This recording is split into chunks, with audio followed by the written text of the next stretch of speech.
দর্শক বন্ধু, আমার কাছে একটা কাগজ আছে আর এটাকে একটু মুড়ে নিলাম। এবার এটা দিয়ে ম্যাজিক দেখাবো। কি ম্যাজিক দেখুন, ভালো লাগবে আশা করি। এই নিন, এখান থেকে কি সুন্দর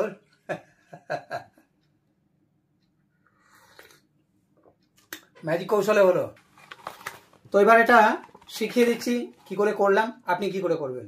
ভালো লাগলে লাইক কিন্তু করবেন। একটা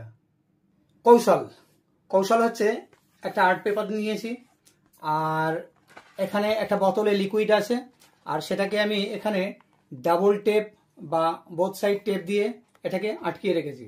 এবার আমি যখন শুরু করেছিলাম আপনাদের সামনে, তো এভাবে শুরু করেছিলাম। দেখুন, এই ধরলাম, এটাকে এই খুলছি, আসল ব্যাপারটা এখানে রয়ে গেছে আমার। তো এবার এটাকে নিয়ে যথারীতি একটা জায়গা করে একটুখানি মুড়ে নিলাম। নেওয়ার পরে একটু অভিনয় করলাম, তারপরে যথারীতি একটা গ্লাস নিয়ে ওখান থেকে লিকুইডটা ঢেলে দিলেই তো ম্যাজিক কমপ্লিট। কি বলেন?